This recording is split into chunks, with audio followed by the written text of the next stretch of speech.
शस्त्र आदि इस शरीर में विकार क्यों नहीं करते, यह बात इस अगले श्लोक में आई है। शस्त्र इस शरीरी अर्थात शस्त्र जो हथियार जो है इस शरीरी आत्मा का छेदन नहीं कर सकते। इसका मतलब यह नहीं है कि शस्त्रों का अभाव है, इसका मतलब यह नहीं कि शस्त्र है नहीं या उनका अभाव है, या शस्त्र चलाने वाला अयोग्य है।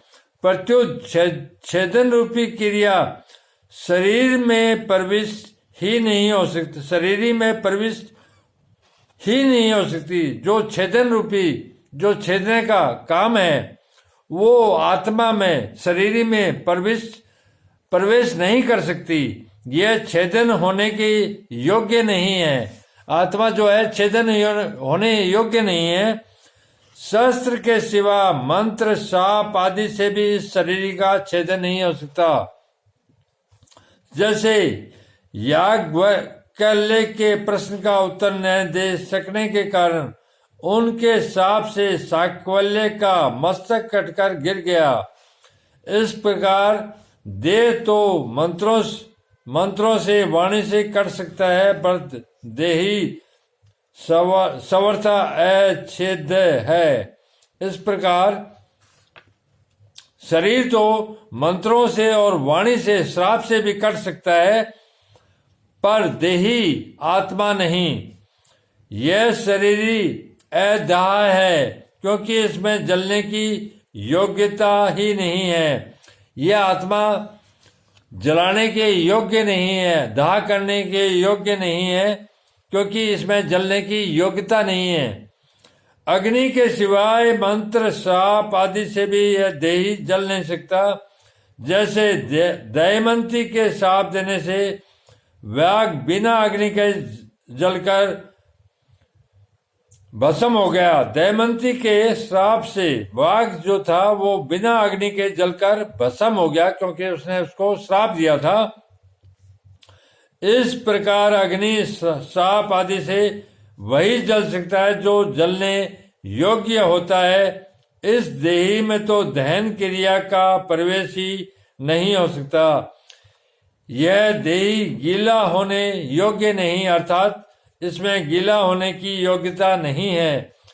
जल से एवं मंत्र शाप औषधि आदि से गीला नहीं हो सकता। जैसे सुनने में आता है कि मालकोस राग के गाए जाने से पत्थर भी गीला हो जाता है।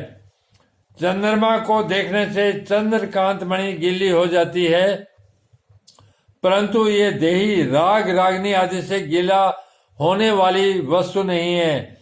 यह देही अशोष्य है, वायु से इसका शोषण हो जाए यह ऐसी वस्तु नहीं है, क्योंकि इसमें शोषण क्रिया का प्रवेश नहीं हो सकता। वायु से तथा मंत्र शाप औषधि आदि से यह देही सूख नहीं सकता, अर्थात जो आत्मा है वह इनसे सूख नहीं सकता। जैसे अगस्त्य ऋषि समुद्र का शोषण कर गए, ऐसे इस देही का कोई भी अपनी शक्ति से शोषण नहीं कर सकता। अर्जुन नाश की संभावना को लेकर शोक कर रहे थे, इसलिए शरीर को अच्छेद्य अध्याय अकेलेद अशोष्य कहकर भगवान एवं 6 पदों से विशेष जोर देकर कहते हैं कि यह शरीर तो ऐसा ही है, इसमें किसी भी क्रिया का प्रवेश नहीं होता।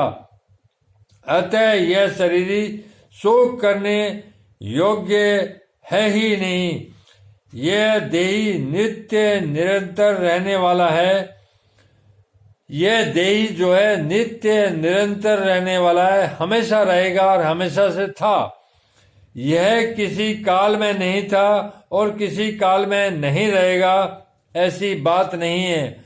आत्मा किसी काल में रहा, किसी काल में न रहेगा, ऐसी बात है ही नहीं। ये तो हमेशा से था और हमेशा तक रहेगा।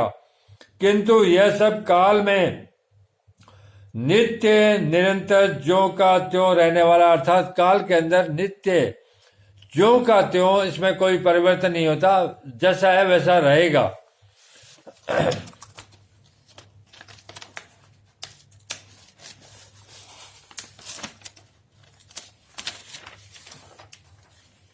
यह देही सब काल में ज्यों का त्यों ही रहता है, अर्थात जो आत्मा है वो हर काल में ज्यों का त्यों बिना किसी परिवर्तन के जैसा है वैसा रहेगा। तो यह किसी देश में रहता होगा।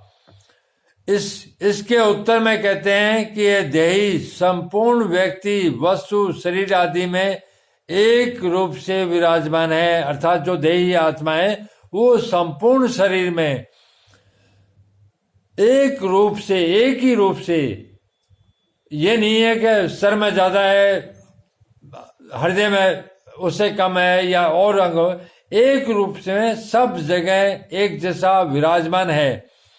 यह सर्वगत है तो यह कहीं आता जाता भी होगा। इस पर कहते हैं कि देही स्थिर स्वभाव वाला है, अर्थात इसमें कभी यहाँ और कभी वहां इस प्रकार का आने जाने की क्रिया नहीं है। अर्थात आत्मा जो है वो स्थायी रूप से एक जगह ही निवास करती है। ये आवागमन का कार्य इसका नहीं है। यह आत्मा जो है स्थिर स्वभाव वाला है, कहीं आता जाता नहीं। यह बात ठीक है, पर इसमें कंपन तो होता ही होगा। जैसे वृक्ष एक जगह ही रहता है, कहीं भी आता जाता नहीं, पर वह एक जगह रहता हुआ हिलता है। ऐसे ही इस देह में भी हिलने की क्रिया होती होगी। इसके उत्तर में कहते हैं कि ये देही स्थाणु है, अर्थात इसमें हिलने की क्रिया नहीं है, अर्थात जो आत्मा है उसमें हिलने की क्रिया नहीं है।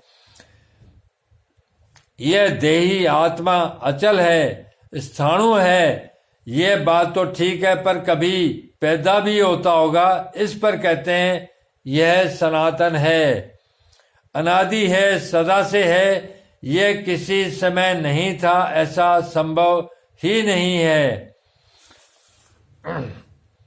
यह संसार जो है अनित्य है, एक क्षण भी स्थिर रहने वाला नहीं, परंतु जो सदा रहने वाला है, जिसमें कभी किंचित मात्र भी परिवर्तन नहीं होता, उस देही की तरफ लक्ष्य कराने में नित्य पद का तात्पर्य है। देखने, सुनने, पढ़ने, समझने में जो कुछ प्राकृत संसार आता है, उसमें जो सब जगह परिपूर्ण तत्व है, उसकी तरफ लक्ष्य कराने में सर्वगत पद का तात्पर्य है। संसार मात्र में जो कुछ वस्तु, व्यक्ति, पदार्थ आदि है, वे सब के सब चलायमान है। उन चलायमान वस्तु, व्यक्ति, पदार्थ आदि में जो अपने स्वरूप से कभी चलायमान, विचलित नहीं होता, उस तत्व की तरफ लक्ष्य कराने में अचल पद का तात्पर्य है। प्रकृति और प्रकृति के कार्य संसार में प्रति क्षण क्रिया होती रहती है, परिवर्तन होता रहता है। ऐसे परिवर्तनशील संसार में जो क्रिया रहित, परिवर्तन रहित, स्थायी स्वभाव वाला तत्व है, उसकी तरफ लक्ष्य कराने में स्थाणु पद का तात्पर्य है। मात्र प्राकृत पदार्थ उत्पन्न और नष्ट होने वाले हैं, तथा ये पहले भी नहीं थे और पीछे भी नहीं रहेंगे, परंतु जो न उत्पन्न होता है न नष्ट होता है, तथा जो पहले भी था और पीछे भी हरदम रहेगा, उस तत्व देही की तरफ लक्ष्य कराने में सनातन का तात्पर्य है। उपयुक्त पांचों विशेषणों का तात्पर्य है कि शरीर संसार के साथ तादात्म्य होने पर भी, इन पांचों विशेषणों का तात्पर्य है कि शरीर संसार के साथ तादात्म्य होने पर भी शरीर का भाव अलग अलग अनुभव न होने पर शरीरी नित्य निरंतर एक रस एक रूप रहता है। अर्थात जो शरीरी है, आत्मा है, वो नित्य निरंतर एक रस एक रूप रहता है, इसमें कोई परिवर्तन नहीं होता।